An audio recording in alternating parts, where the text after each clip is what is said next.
कहानी का पूरा आनंद लेने के लिए इसके पिछले भाग को सुनना बिल्कुल भी मत भूलिएगा। उसका प्लेलिस्ट का लिंक मैं आपको डिस्क्रिप्शन बॉक्स पर दे दूंगी और साथ में कमेंट बॉक्स में पिन भी कर दूंगी, तो आप वहां से भी जाकर सुन सकते हैं। और हाँ, आप सभी से मेरा एक रिक्वेस्ट है कि आप सभी लोग कहानी को पूरा ज़रूर सुने। जिया और रुद्र दोनों एक दूसरे की आंखों में देख रहे थे, तभी फ़ोन बजता है।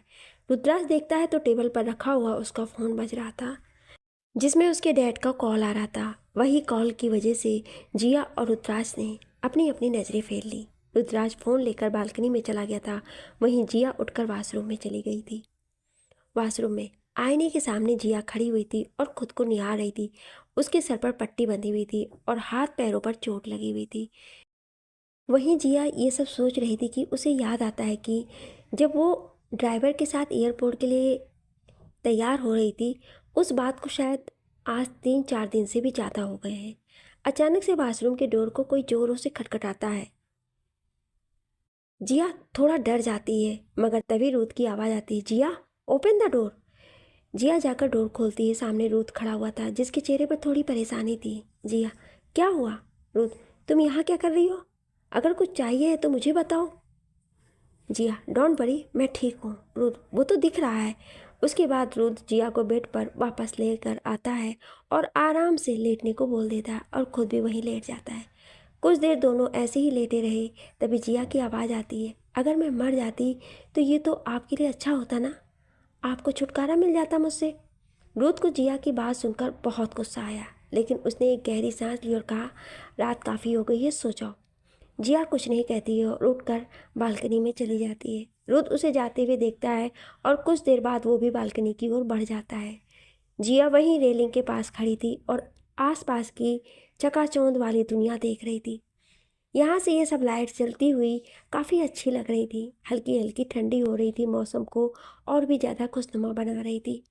रुद्र, अंदर चलो, यहाँ ठंड है, तुम बीमार पड़ जाओगी। जिया, आपको उससे क्या? रुद्र, हाँ, मुझे उससे क्या, कोई फ़र्क नहीं पड़ता है मुझे, तुम मरो या जियो।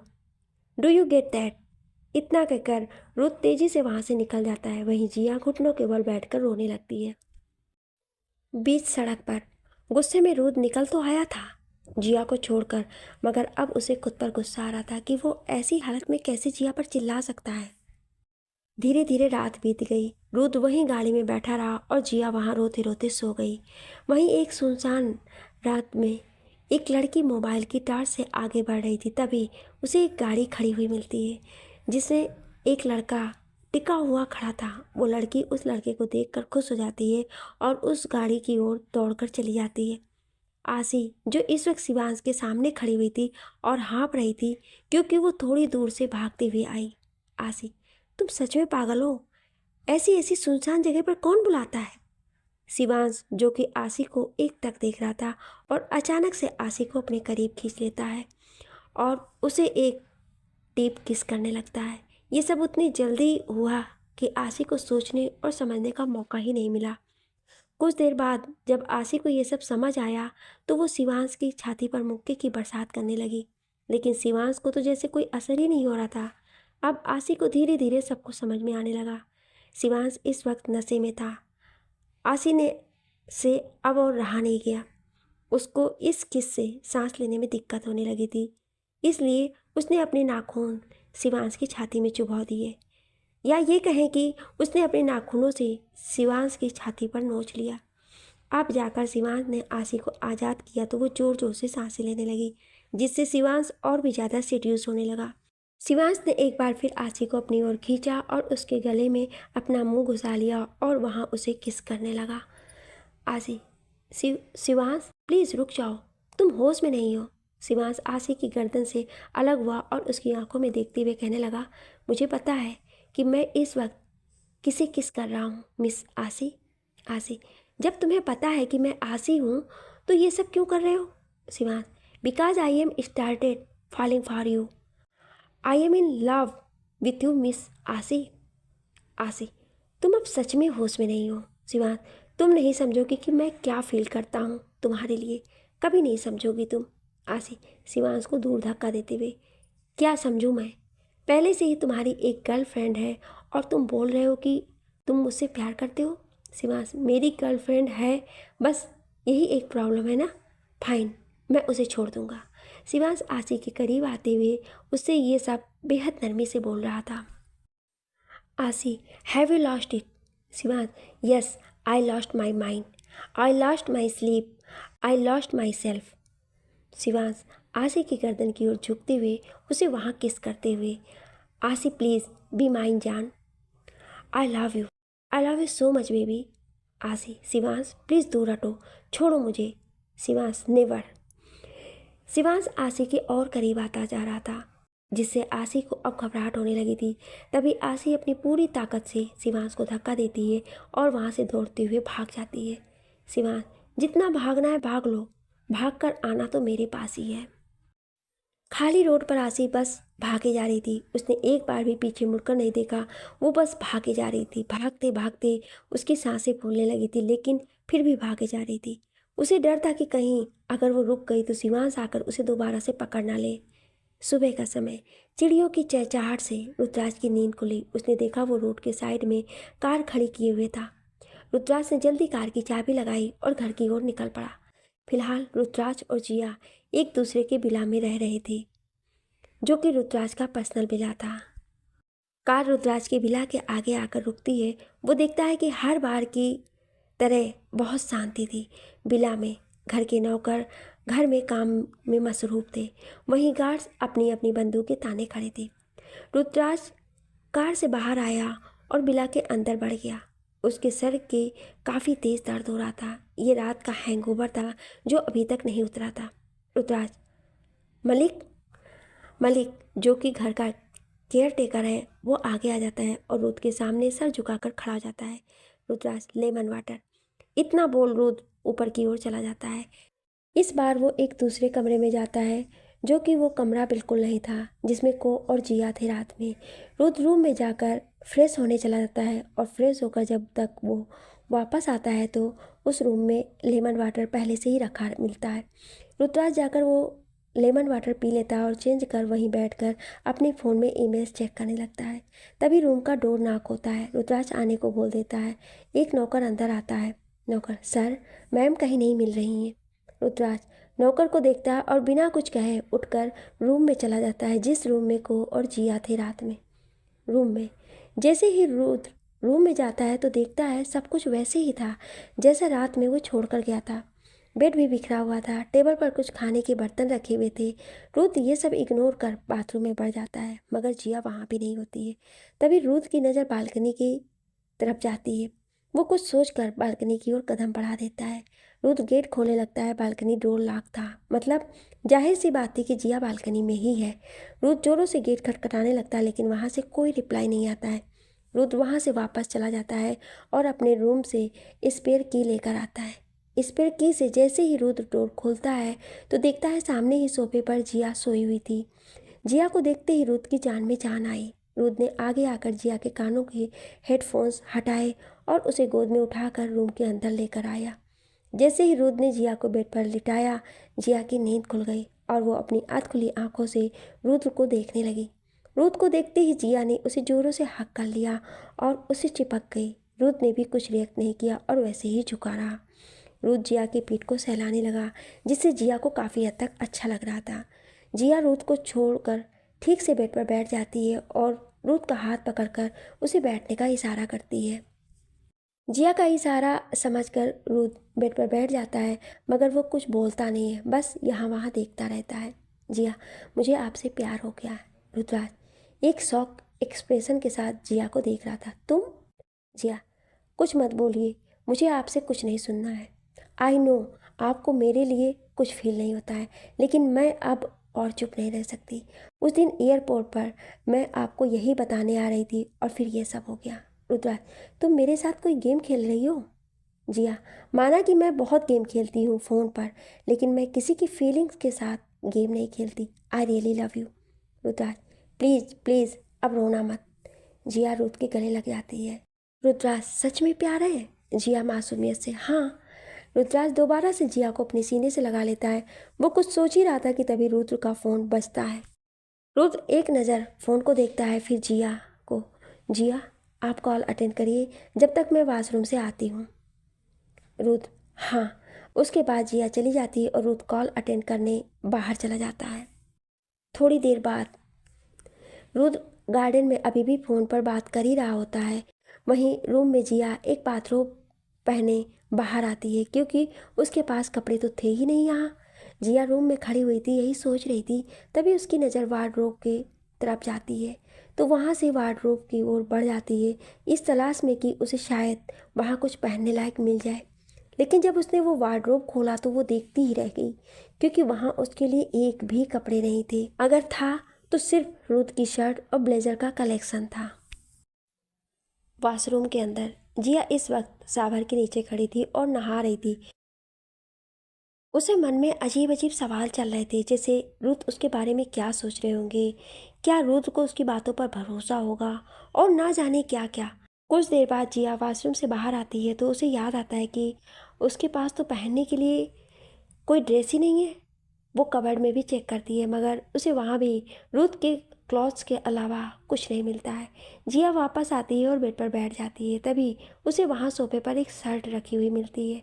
वो कल रुद्र ने पहनी थी। जिया वो शर्ट उठाकर देखने लगती है, तभी जिया के दिमाग में कुछ आता है और वो वॉशरूम में चली जाती है। कुछ देर बाद जिया मिरर के सामने खड़ी थी। उसने वही शर्ट पहनी थी जो थोड़ी देर पहले वो देख रही थी। ऑब्वियस सी बात है कि शर्ट तो जिया को फिट आएगी नहीं, लेकिन वो इस ड्रेस में काफ़ी हॉट लग रही थी। उसकी गोरी गोरी थाइस बहुत अट्रैक्टिव नज़र आ रही थी। अभी जिया रुद्र की शर्ट में ही खोई हुई थी कि तभी कोई रूम का डोर खोल कर अंदर आ जाता है। जो अंदर आया था वो कोई और नहीं बल्कि इस शर्ट का मालिक था, यानी रुद्र ही था। रुद्र की सबसे पहली नज़र जिया पर ही जाती है। आखिर उसकी हॉटनेस ही इतनी ज़्यादा थी कि रुद्र को रूम में आते ही गर्मी फील होने लगी। रुद्र काफ़ी देर वहाँ खड़ा खड़ा जिया की हरकतों को उसे निहारता रहा। वहीं जिया, उसे तो कोई फ़र्क ही नहीं पड़ना था। वो बेफिक्री से रुद्र की शर्ट में खोई हुई थी। अचानक से जिया को अपनी कमर पर कुछ महसूस हुआ और वो आंखें खोलकर देखती है तो उसकी नज़र सामने मिरर पर जाती है, जहाँ रुद्र उसे लिपटा हुआ था। रुद्र जिया के नेक में किस कर रहा था और उसके हाथ जिया के पेट पर मूव हो रहे थे, और जब जिया की सिसकियां भी निकलने लगी थी, जिससे रुद्र का कंट्रोल खोना तो लाजमी है। रुद्र जिया से लगा होता है और अचानक से जिया को गोद में उठा लेता है और बेड पर आराम से लिटा देता है। जिया, आप क्या कर रहे हैं mister Oberoi? Rudra selective voice में, मैं अपनी बीवी के साथ प्यार कर रहा हूँ। Do you have any problem? Jiya, पर मिस्टर ओबेरॉय। रुद्र जिया के होठों पर उंगली रखते हुए, just keep quiet and don't call me Mr. Oberoi. I have my name. It Rudraj, so call me by my name. जिया, हाँ। रुद्र, हाँ नहीं, नाम बोलो मेरा। जिया, रुद्राज। रुद्र, हाँ। गुड, दोबारा बोलो। जिया, रुद्राज। Rudra, once again. जिया, रुद्राज। रुद्र, जब तक मैं अपना काम कंप्लीट नहीं कर लेता, just more my name. Jiya Rudra की बात सुनकर लाल टमाटर हो जाती है और वो पलट के साइड में आ जाती है। वहीं रुद्र जिया को पीछे से हक कर लेता है और उसे नेक पर डीप किसेस करने लगता है, जिससे जिया के पेट में तितलियां उड़ रही थी।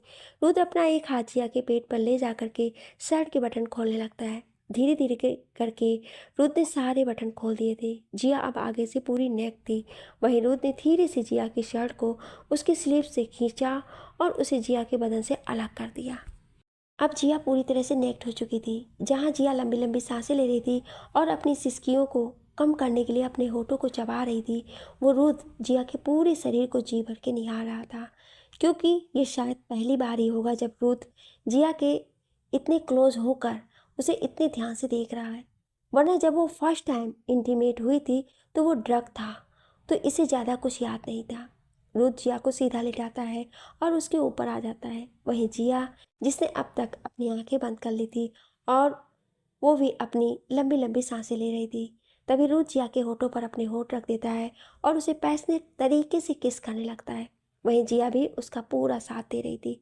किस करते करते अचानक से रुद्र रुक जाता है और जिया का सर ऊपर करके उसका फेस देखने लगता है और उसके बाल सहलाते हुए बोलता है, फिर से मेरी जान सांस लेना भूल गई?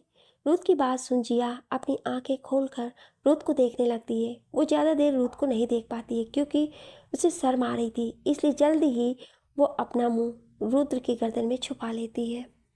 वहीं दोनों जब एक दूसरे का स्पर्श महसूस करते हैं तो जैसे दोनों किसी अलग ही दुनिया में जा चुके थे। रुद्र को जिया के बॉडी पार्ट खुद के बॉडी पर महसूस हो रहे थे। जहाँ जिया बिल्कुल नेक थी तो वहीं रुद्र इस वक्त एक टी शर्ट और लोअर में था। रुद्र जिया की गर्दन पर दोबारा से किस करने लगता है और साथ साथ बाइट भी कर रहा था, जिससे जिया की सिसकियाँ निकल रही थी। आह रुद्राज!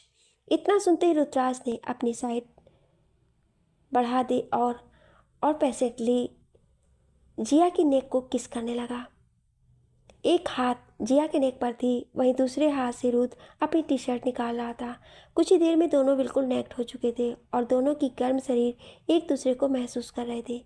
पूरे रूम में जिया की सिसकियों की आवाज़ें आ रही थी। अगली सुबह बेड पर जिया आराम से सो रही थी। इस वक्त उसने रुद्राज की शर्ट पहनी हुई थी, वहीं रुद्राज भी बेड पर लेटा हुआ था। उसने एक हल्का अपने सर के नीचे रखा था और सीलिंग को देख रहा था। तभी अचानक से जिया रुद्र के करीब आ जाती है और उसके चेस्ट पर अपना सर रख लेती है। जिया तो नींद में थी मगर उसके इस मूव से रुद्राज को काफ़ी अच्छा लग रहा था। उसने अपने हाथ आगे बढ़ाकर जिया को टाइटली हग कर लिया। ओबेरे मेंशन रूही का कमरा।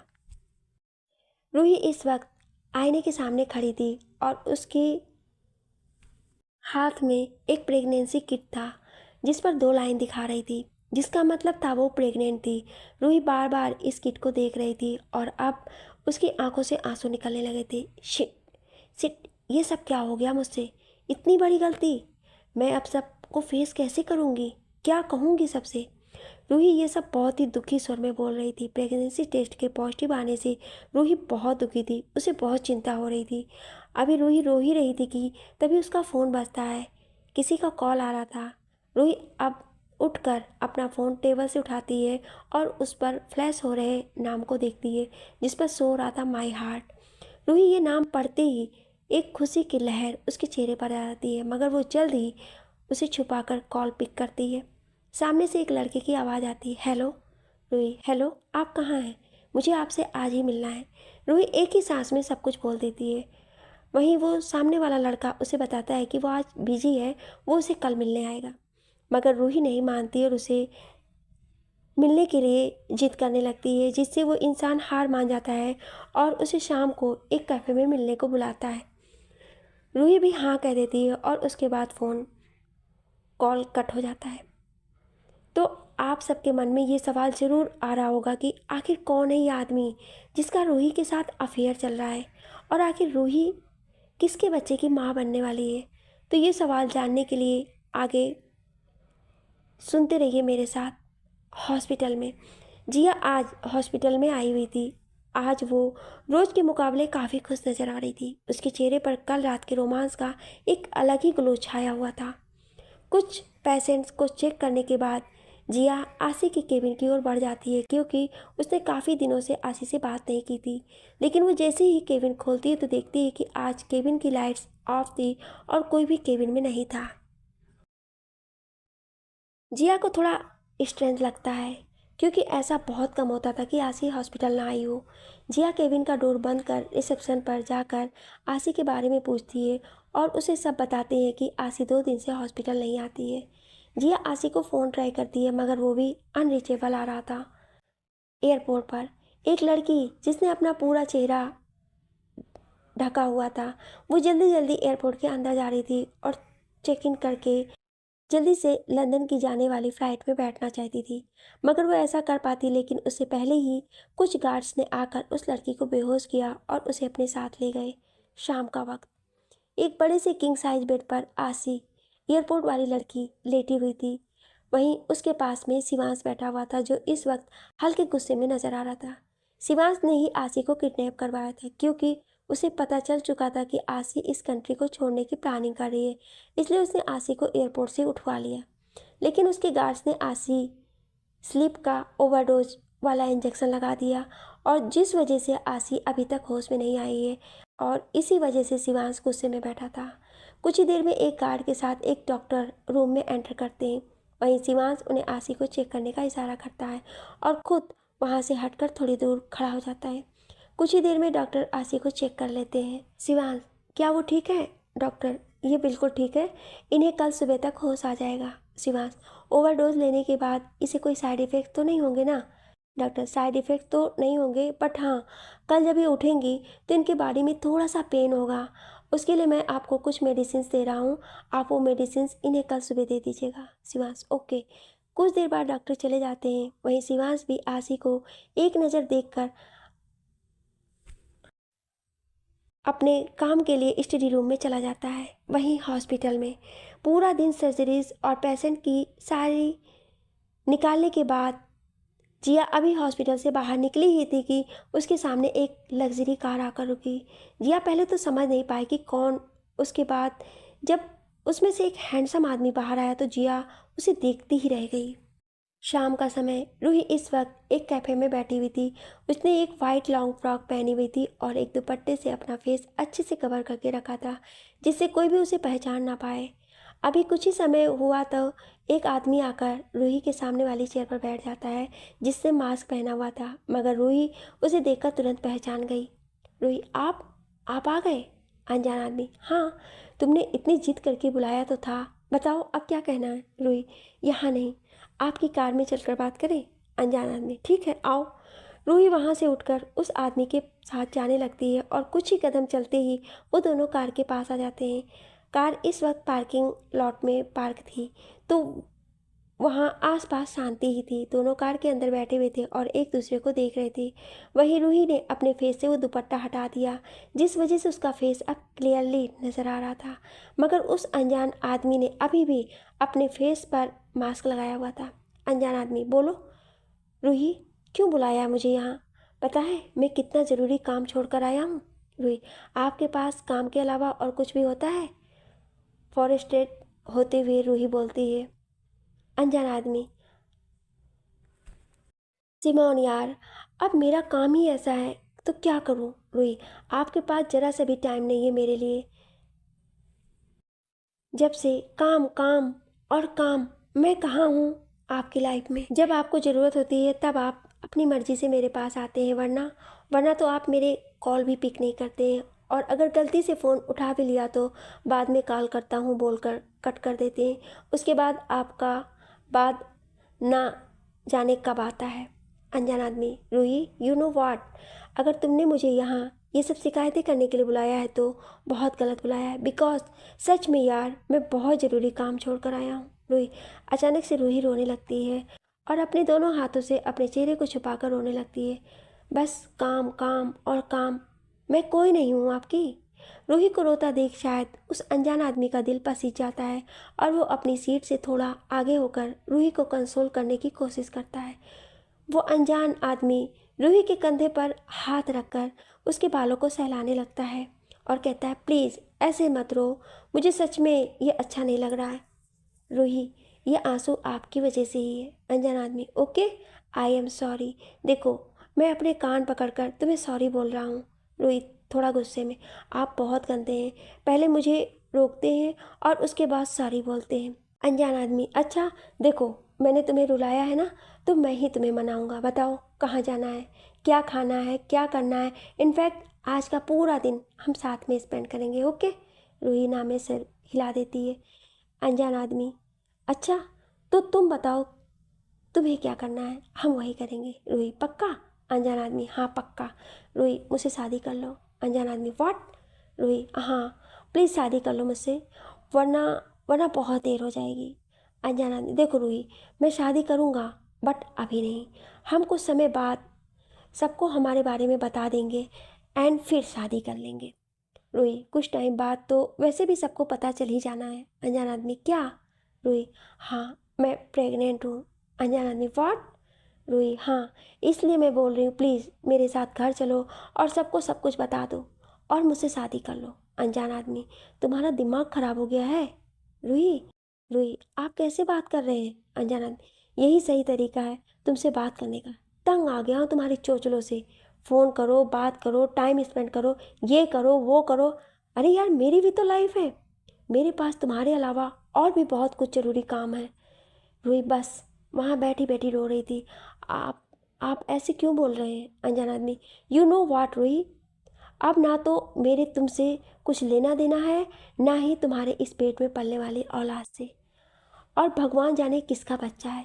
ये तुम जैसी अमीर बाप की बेटी मुझ जैसे एक सरकारी नौकरी वाले से ही प्यार करेगी क्या? नो नो, जरूर ये बच्चा भी किसी अमीर घर के बेटे का ही होगा, और उसने इसे अपनाने से मना किया तो तुम मेरे पास चली आई। Ruhi, mind your tongue. अनजान आदमी, सच्चाई बता रहा हूँ तो तुम्हें चुभ रही है। रूही, मेरी ही गलती है जो मैंने तुम जैसे इंसान से प्यार किया।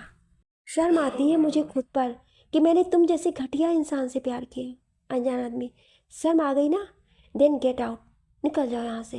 रूही, नहीं नहीं, इसे आई एम सॉरी, मुझे माफ़ कर दीजिए, मैं गुस्से में बोल गई, प्लीज़ प्लीज़ मुझे माफ़ कर दीजिए। मैं इस बच्चे को लेकर कहाँ जाऊँगी? ये समाज में मैं और मेरी फैमिली कहीं मुंह दिखाने लायक नहीं रहेगी। प्लीज़ ऐसा मत करिए। अनजान आदमी कार से उतरता है और रूही के साइड वाला डोर ओपन कर उसे कार से बाहर निकाल देता है। आज के बाद मुझे फ़ोन भी मत करना। इतना बोलकर वो आदमी कार में बैठकर वहाँ से निकल जाता है। वहीं रूही उस पार्किंग एरिया में ही खड़ी रहती है और रोती रह जाती है। वो आदमी बहुत आगे जाकर अपनी गाड़ी रोकता है। वहाँ कोई भी नहीं था।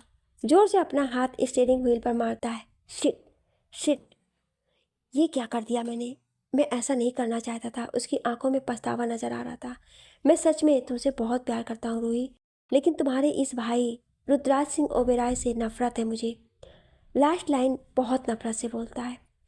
गेम की शुरुआत अब हुई है, अब चाल भी मेरी होगी और जीत भी मेरी। बस कुछ दिनों तक ये थोड़ा दर्द सहकर रूही, उसके बाद तुम दोनों मेरे साथ होगी, मेरे पास महफूज। बस कुछ दिन, थोड़ा दर्द से कहता है। रात का समय ओबेरॉय मेंशन में सब लोग डाइनिंग टेबल पर बैठकर डिनर कर रहे थे। तभी अंशुमन जी, ये रुद्राज और जिया कहाँ हैं? नीलम जी, पता नहीं कहाँ है। जब से वो जिया इस घर में आती है मैंने तो अपने बेटे की शक्ल भी नहीं देखी है। कहाँ रहता है, क्या करता है, कुछ पता नहीं रहता है। अंशुमन जी, हाँ बात तो आप सही कह रही हैं। और तो और आजकल उसके काम भी अधूरे डाले रहते हैं, कोई काम ढंग से नहीं करता है। दादी जी, इतने सालों से वो दिन रात काम में पिस रहा था, अब अगर उसे थोड़ी खुशियाँ मिली हैं तो तुम दोनों को क्यों नहीं देखा जा रहा है? अंशुमन जी, माँ ऐसी बात नहीं है। क्या मैं नहीं चाहता कि वो खुश ना रहे? रहे खुश, जरूर रहे, मगर काम पर भी तो ध्यान दे। नीलम जी, हाँ माँ जी, यही तो मैं भी कहने की कोशिश कर रही हूँ। दादी जी, बस बस, बहुत हुआ। वो दोनों छोटे बच्चे नहीं हैं कि उन्हें अपने भले बुरे के बारे में समझ नहीं है। वो दोनों खुश हैं, साथ हैं, यही सबसे बड़ी दौलत है उनके लिए। उसके बाद दादी जी वहाँ से चली जाती हैं। नीलम जी, माँ जी को तो बस हम ही गलत लगते हैं। वो कल की आई हुई लड़की ही उसके लिए सब कुछ हो गई है। अंशुमन जी, हाँ सही कहा, जल्द ही इस लड़की का कुछ करना होगा, वरना मेरा इतने सालों से बनाया हुआ प्लान खराब हो जाएगा। नीलम जी, हाँ। वहीं ऊपर रूम में रूही इस वक्त शावर के नीचे बैठी हुई थी और जोर जोर से रो रही थी। उसने वॉशरूम के सारे टोटी खोल लिए थे ताकि उसके रोने की आवाज़ बाहर ना जाए। उसकी हालत बता रही थी कि वो कितना रो चुकी है और पता नहीं कितना रोने वाली है।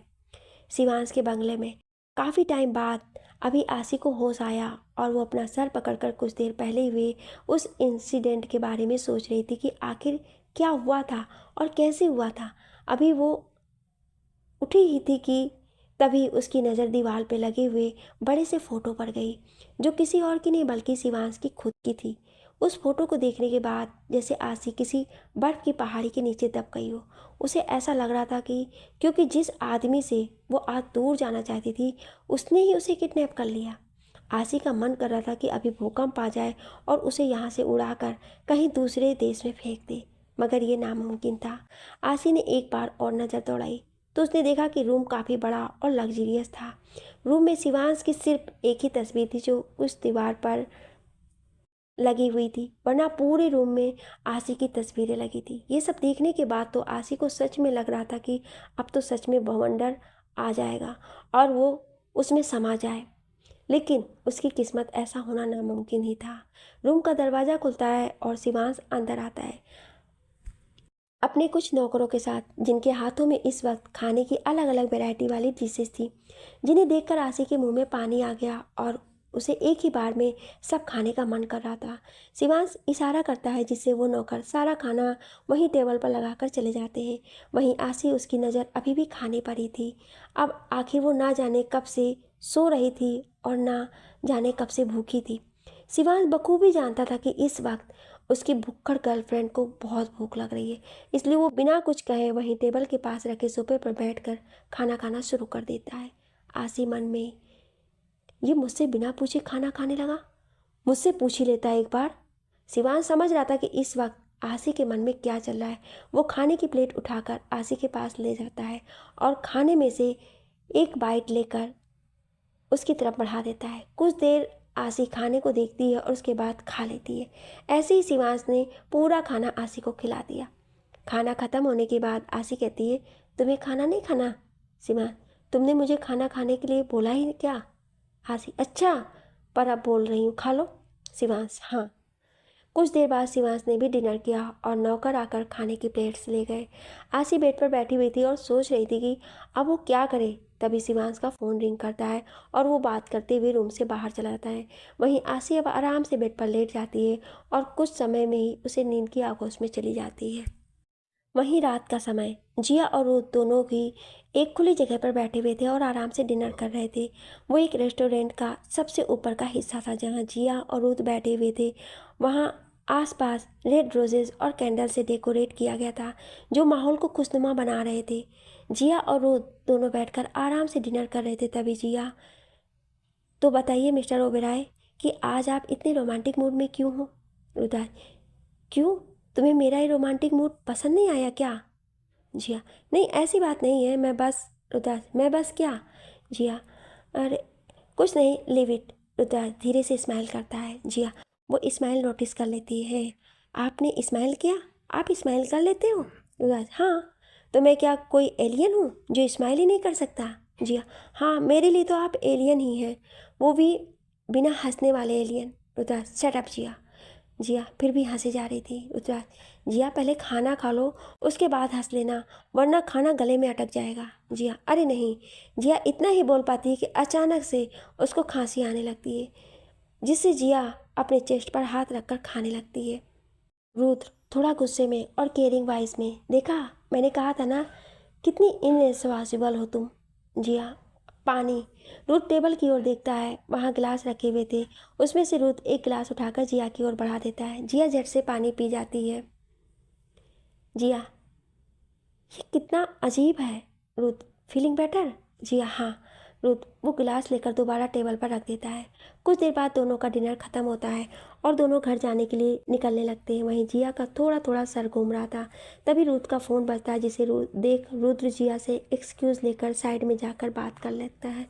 कुछ देर बाद जब रुद्र वापस आता है तो देखता है कि कार तो खाली थी और जिया भी कहीं नहीं दिख रही थी। कुछ समय इधर उधर ढूंढने के बाद भी जिया रुद्र को नहीं दिखती है तो थोड़ा परेशान हो जाता है। तभी उसका एक गार्ड उसके पास भागते हुए आता है। सर, सर, वो मैडम, मैडम। रुद्र, क्या हुआ जिया को? गार्ड, आप खुद चलिए। रुद्र वहाँ से चलकर मेन रोड की तरफ आ जाता है जहाँ रोड पर रुद्र के गार्ड्स खड़े हुए थे, वो भी एक सर्किल बना के। रुद्र, तुम सब यहाँ क्यों खड़े हो?